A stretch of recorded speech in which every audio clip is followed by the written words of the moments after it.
Welcome to No Facts Needed, guys. So today, we're going to be talking about sleeper running backs. I'm going to tuck them in. I'm going to give them a big old fat kiss on the forehead because they're going to win some. They're going to win some leagues this season. Hopefully, we'll see what happens. Maybe. We've kind of talked about this before, but fantasy football is so random that we don't know what's going to happen. Yeah, but might as well give these guys a shot because they got it. We're gonna lay some facts on you right now. They have more of a chance than most people. Yeah. So number one, Rashaad Penny. It's actually Rashaad, I think. but if you want to be cool, you can call him Rashaad. He probably wouldn't like it, but If you called him that, he might make his fun of ADP you. is 77 overall. So not horrible. It's like 6th or 7th round. Yeah, pretty good. Now he's playing behind Chris Carson. Yeah. For now. That's now. Subject to change, but as of last year, he got a decent amount of carries. I think it was like 80 something, and he averaged like 5 yards per carry, which is pretty good. And I think if he just came into more of a lead role, not even if he like took every carry, but if he was just like a bigger point in their offense, a bigger key, then he'll take a step up. Yeah. And he could be really good. Rashaad Penny's one of those players that he's really talented, and he was taken in the first round last year, and I would hope the Seahawks want to use him as much, but he still has to take Chris Carson's spot, and I think he'll do that. And if you're able to draft him while preseason's still starting and regular season hasn't started, then I think he'll get his value, and then he'll start producing for you. Yeah. But it's one of those things where it's kind of like a trust fall. You got to fall and to trust it. Yeah. And the Seahawks, like, their running back situation is so random. Like, year to year, you kind of never know what's going to happen.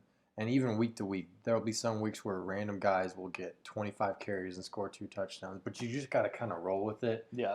And hope your guy is the one that's going to be scoring. So. Yep. So, when we go to number 2, Kalen Ballage. Okay. He's kind of a weird, tricky situation. If you don't know, because probably a lot of people don't know, he's Miami's running back. He's a running back for the Dolphins. And Kalen. No, the Drake. Kenyon Drake was the starter last year. But this year, for the training camp, Kalen Ballage started on first team with the ones. So, he's drafted at 157, which in some leagues that's undrafted. So if you can get him with the late pick and he starts for the Dolphins, getting a starting running back who you can play depending on his matchup is a great value. Oh, yeah. Oh, yeah. Oh, yeah. And this also says a lot, like, this is kind of like a warning for Kenyon Drake. Because if he's not starting, his value is not that high. Because, Kenyon Drake's fine and all, but if he's not starting, he has to be starting. You're not really looking for much, or you're not really getting much out of him. It's one of those things where any of the Dolphins running backs, you don't really want to mess with, but you'll take the starter. You'll take the starter on, like, almost every NFL team. Unless it's a committee, and it's a straight-out even committee, and no front runner in that committee. Number 3, you like this guy a lot? Jerick McKinnon, boy. Yep. Last year, he came out, what was it, an ACL or Achilles or something like that? I think it was an ACL. He didn't play last year at all. He signed like a $25 million deal with them in the offseason, and he hasn't seen the field yet. I think he was signed. It was Kyle Shanahan was the coach, and then they signed. So Jerick McKinnon is still one of those players that we know Kyle Shanahan likes. And even though Tevin Coleman's still there? Tevin Coleman and Matt Breida. Yeah. Matt Breida was really good last year. Well, sometimes. Well, yeah. But I think he'll be kind of be pushed beside. And Jerick McKinnon and Tevin Coleman will assume the roles as Kyle Shanahan's offense in Atlanta with Tevin Coleman and Devontae Freeman. You know what I mean? Where there's a 2 running back with Tevin Coleman playing his position and Jerick McKinnon playing kind of the receiving back. Okay. And if Jerick McKinnon can be 80% of what Devontae Freeman had at this draft at this ADP at 106, that's a steal. Yeah, he's really elusive. He comes out of the backfield. He catches a lot of passes. I think that's going to be his most intriguing value is he's going to be able to get out of the backfield, be outside the tackles and stuff like that. Open field. Now, the only problem is there are three running backs that we've talked about. They kind of do the same thing. But I have faith in Jerick McKinnon to be a difference maker and kind of assume dominance the most over everyone else in the league. If he can just do what he did with the Vikings here, which is all up to interpretation, but then he'll be straight, you know? Mm-hmm. Yeah. Number 4, Justin Jackson. Justin Jackson. His value is strictly off Melvin Gordon's situation. If Melvin Gordon doesn't play, and you can draft him right now at 214, which is pretty much undrafted in every single league. Mm-hmm. In most leagues, it's undrafted. Then if you can get him, that's a huge steal. Yeah.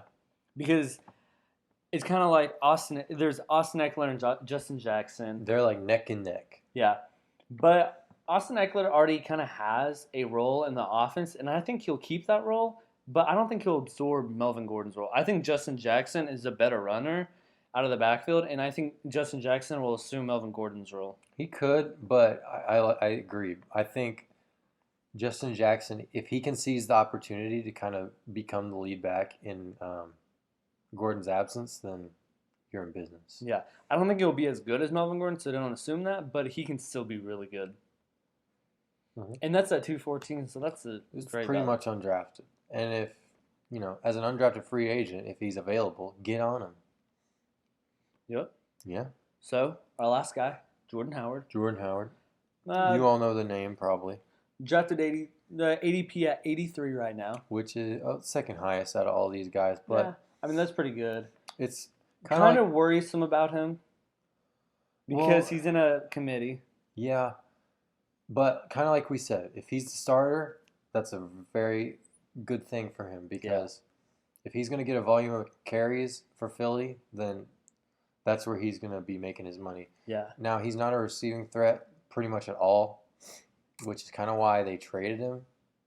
But I think Jordan Howard, out of all the running backs in the backfield for Philadelphia, he's the most talented. He's the most proven. Proven, talented, and I think, like you said, if he gets the touches and the volume, he'll show it. I think he'll kind of have his situation with the Bears where there's receiving backs, Tariq Cohen, and the other running backs with the Eagles are all receiving backs. So I think he'll be the in between the tackles, how he was with the Bears, and he was still good with the Bears, where the other running backs will be outside and more receiving back. Yeah. Yeah. Yeah. Yeah. So, a little bonus round for you guys. Kerryon Johnson and Josh Jacobs. Yes, their ADP on most websites are pretty high, like 3rd or 4th round. These two players are gonna have good situations, and they should be good. They're the lead backs for their teams, at least, which is good. And both of them should get a lot of volume. So they're gonna get the opportunity. So it's kind of one of those things where you need to read your league, and if you realize that a lot of people probably don't know who these guys are, you might be able to wait more and then select them. These are the guys you should look for to kind of shore up your roster, be that second running back, or who knows, even if they're your first, they could end up carrying you to the fantasy championship. Who? Sleepers or the Kerryon Johnson, Josh Jacobs? Yes. Yeah. So, thanks for watching. Please like and subscribe. And I have a question for you guys. Who's your number 1 sleeper running back this offseason? Or this? Your mom. Thanks for watching. See you guys next time.